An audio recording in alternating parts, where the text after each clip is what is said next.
Welcome to श्रेष्ठ academy. इस video में हम राष्ट्रीय महिला आयोग के बारे में जानेंगे, जिसे एमपीपीएससी के 2020 के नए सिलेबस में शामिल किया गया है।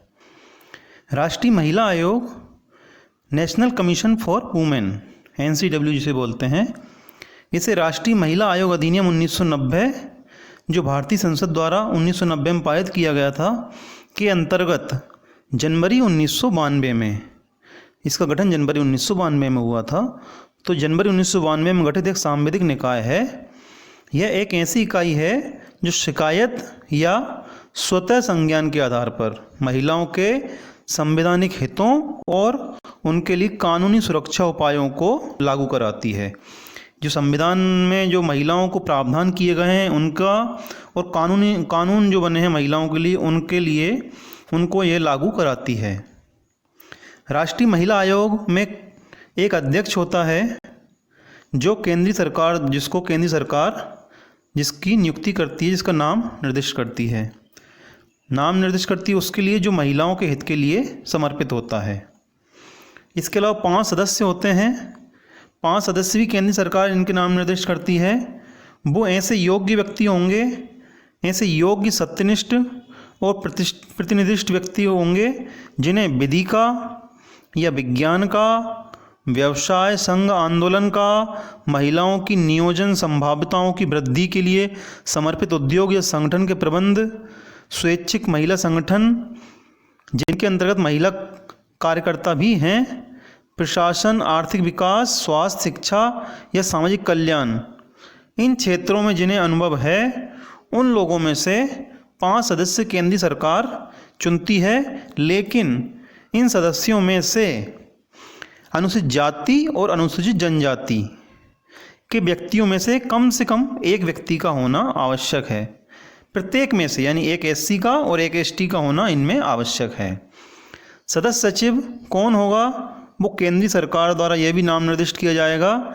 ये प्रबंध, संगठनात्मक संरचना या सामाजिक आंदोलन के क्षेत्र में विशेषज्ञ होगा, या ऐसा अधिकारी होगा जो संघ की सिविल सेवा का या अखिल भारतीय सेवा का सदस्य है, अथवा संघ के अधीन कोई सिविल पद धारण करता है और जिसके पास समुचित अनुभव है, तो ऐसा अधिकारी सदस्य सचिव होगा। इसके बाद अध्यक्ष सदस्यों की पदावधि, इनकी पदावधि और सेवा की शर्तें क्या क्या हैं। अध्यक्ष और प्रत्येक सदस्य 3 वर्ष से अनधिक, मतलब अधिकतम 3 वर्ष तक, अधिकतम 3 वर्ष की अवधि के लिए पद धारण करेगा। अध्यक्ष और कोई सदस्य ऐसे सदस्य सचिव से भिन्न जो संघ की सिविल सेवा का, अखिल भारतीय सेवा का सदस्य है अथवा संघ के अधीन कोई सिविल पद धारण करता है, यानी अध्यक्ष या कोई सदस्य, लेकिन सदस्य सचिव नहीं। तो अध्यक्ष या कोई सदस्य केंद्रीय सरकार को संबोधित लेख द्वारा किसी भी समय यथा स्थिति अध्यक्ष या सदस्य का पद त्याग कर सकता है। इसके बाद केंद्रीय सरकार किसी व्यक्ति को अध्यक्ष सदस्य के पद से हटा भी सकती है, लेकिन वो किस आधार पर हटाएगी? वो निम्नलिखित कारणों से हटाएगी। पहला, कि वो अनुन्मोचित दिवालिया हो जाता है। दूसरा, वो किसी ऐसे अपराध के लिए सिद्ध दोष ठहराया जाता है और कारावास से दंडित किया जाता है जिसमें केंद्रीय सरकार की राय में नैतिक अदमता अंतर्ग्रस्त है। इसके बाद यदि वो विकृत चित्त का हो जाता है और सक्षम न्यायालय की ऐसी घोषणा विद्यमान है, तो उसको पद से हटाया सकता है। इसके बाद अगला है, कार्य करने से इनकार करता है या कार्य करने में असमर्थ हो जाता है। यदि कोई अध्यक्ष या सदस्य कार्य करने में असमर्थ हो जाता है तो भी केंद्रीय सरकार उसे पद से हटा सकती है, और यदि वह कार्य करने से इनकार करता है तो भी केंद्रीय सरकार उसे पद से हटा सकती है। इसके बाद आयोग से अनुपस्थित रहने की इजाज़त लिए बिना आयोग के लगातार 3 अधिवेशन में अनुपस्थित रहता है। आयोग से परमिशन नहीं लिए अनुपस्थित रहने की और 3 अधिवेशन में लगातार अनुपस्थित रहता है तो भी उसको केंद्रीय सरकार पद से हटा सकती है।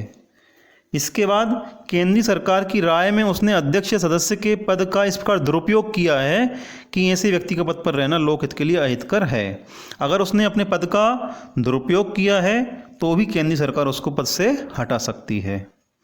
परंतु इस खंड के अधीन किसी व्यक्ति को तब तक नहीं हटाया जाएगा जब तक कि उस व्यक्ति को इस विषय में सुनवाई का उचित अवसर नहीं दिया गया है। यानी उसको हटाने से पहले आपको सुनवाई के लिए एक मौका, एक अवसर देना पड़ेगा। आयोग के कार्य देखते हैं। कार्य और शक्तियां दोनों महत्वपूर्ण चीज़ें हैं। तो पहले कार्य देखते हैं, क्या क्या कार्य हैं इनके। आयोग महिलाओं के लिए संविधान और अन्य विधियों के अधीन उपबंधित रक्षोपायों से संबंधित सभी विषयों का अन्वेषण और परीक्षा करना। महिलाओं के लिए संविधान में या और दूसरे जो भी कानून हैं, एक्ट हैं, उनके अंतर्गत महिलाओं को जो भी रक्षा उपाय से संबंधित जो भी विषय हैं उनका इन्वेस्टिगेशन करना, अन्वेषण करना और परीक्षा करना। इसका उन रक्षा उपायों के कार्यकरण के बारे में प्रतिवर्ष और ऐसे अन्य समय पर जो आयोग ठीक समझे केंद्रीय सरकार को रिपोर्ट देना। तो जो भी महिला आयोग ने जो भी इन्वेस्टिगेशन किया उनके बारे में जो परीक्षा की है उसके संबंध में एक रिपोर्ट हर साल देगा केंद्रीय सरकार को। इसका ऐसी रिपोर्ट में महिलाओं की दशा सुधारने के लिए संघ या किसी राज्य द्वारा उन रक्षा उपायों के प्रभावी क्रियान्वयन के लिए सिफारिश करना।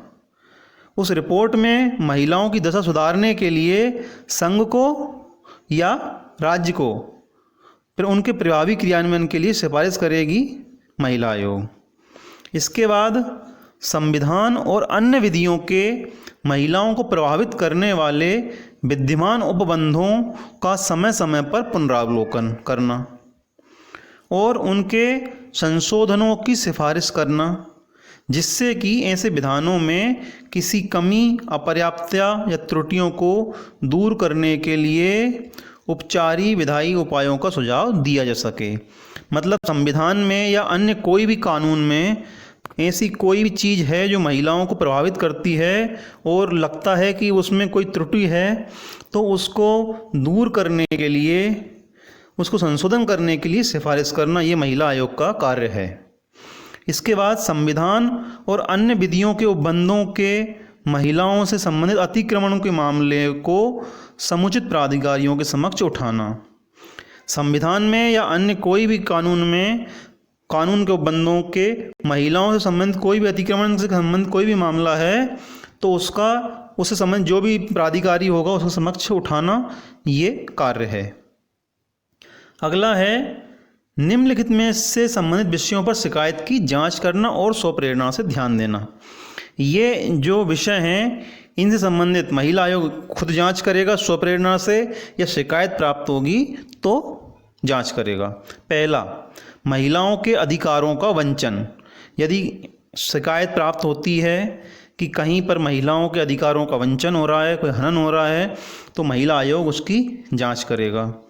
दूसरा है महिलाओं को संरक्षण प्रदान करने के लिए और समता तथा विकास का उद्देश्य प्राप्त करने के लिए भी अधिनियमित विधियों का अक्रियान्वयन।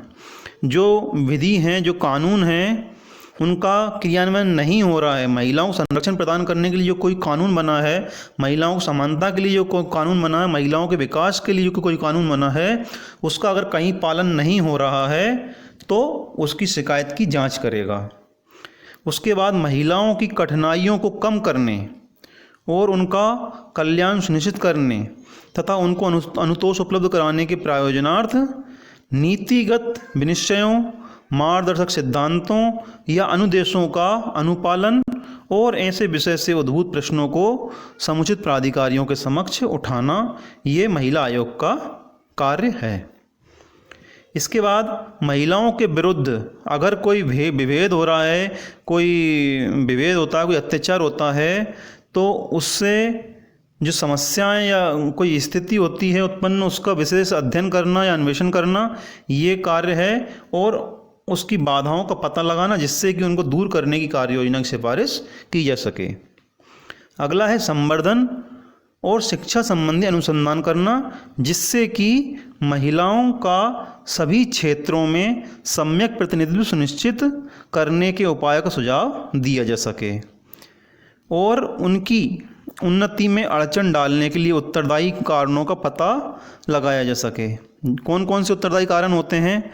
जैसे कि आवास और बुनियादी सेवाओं की प्राप्तियों में कमी, उबाऊपन उपजीविका जन्य स्वास्थ्य परिसंकट का कम करने के लिए और महिलाओं की उत्पादकता की वृद्धि के लिए सहायक सेवाओं और प्रौद्योगिकी की अपर्याप्तता। तो इसके बाद महिलाओं के सामाजिक आर्थिक विकास की योजना प्रक्रिया में भाग लेना और उन पर सलाह देना, ये भी महिला आयोग का कार्य है। संघ और किसी राज्य के अधीन महिलाओं के विकास की प्रगति का मूल्यांकन करना, ये भी महिला आयोग का कार्य है। और इसके बाद एक महत्वपूर्ण कार्य है, किसी जेल, सुधार गृह, महिलाओं की संस्था या अभिरक्षा के अन्य स्थान, ध्यान रखिएगा, ये जेल, सुधार गृह, महिलाओं की संस्था, अभिरक्षा के अन्य स्थान जो हैं जहां महिलाओं को बंदी के रूप में रखा जाता है, उसका निरीक्षण करना और उपचारिक कार्रवाई के लिए यदि आवश्यक हो तो संबंधित प्राधिकारियों से बातचीत करना। यानी किसी भी जेल है, सुधार गृह है, कोई महिलाओं की कोई संस्था जहाँ पर महिलाओं को रखा गया है, तो उसका निरीक्षण करना और उसमें कोई कमी नज़र आती है, कोई उपचारिक कार्रवाई होना है, तो उसके लिए जो भी संबंधित प्राधिकारी है उससे बातचीत करना। ये तो बहुसंख्यक महिलाओं को प्रभावित करने वाले प्रश्नों से संबंधित मुकदमों के लिए धन उपलब्ध कराना। महिलाओं संबंध किसी बात के और विशिष्टतया उन विभिन्न कठिनाइयों के बारे में जिनके अधीन महिलाएं कार्य करती हैं, सरकार को समय समय पर रिपोर्ट देना। महिलाएं जिन कठिनाइयों, महिलाओं को कार्य करने में जो कठिनाई होती है, कोई भी बात होती है तो उसके संबंध में सरकार को वो रिपोर्ट देगी। इसके अलावा कोई अन्य विषय जो केंद्रीय सरकार उससे बताए वो महिला आयोग करेगी।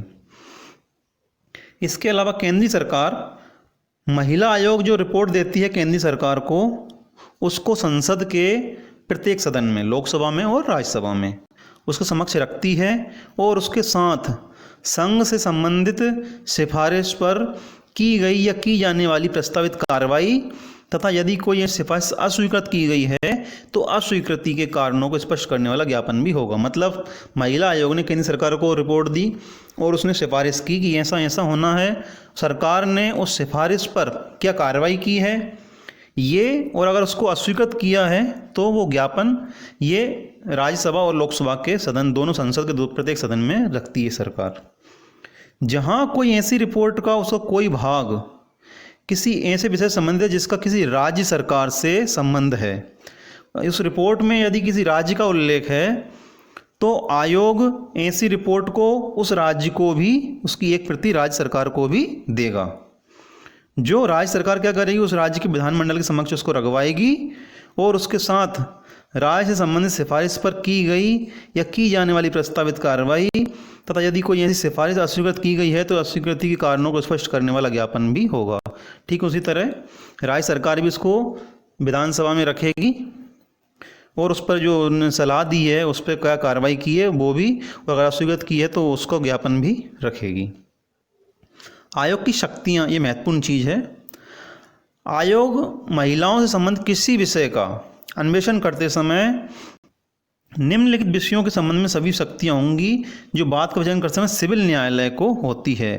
सिविल न्यायालय के समान ही महिला आयोग को भी शक्तियाँ प्रदान की गई है, जैसे भारत के किसी भी भाग से किसी भी व्यक्ति को समन करना और हाजिर कराना तथा शपथ पर उसकी परीक्षा करना, ये शक्ति सिविल न्यायालय की होती है, ये महिला आयोग को दी गई है। अगला है किसी दस्तावेज को प्रकट और पेश करने की अपेक्षा करना, ये महिला आयोग को शक्ति प्राप्त है।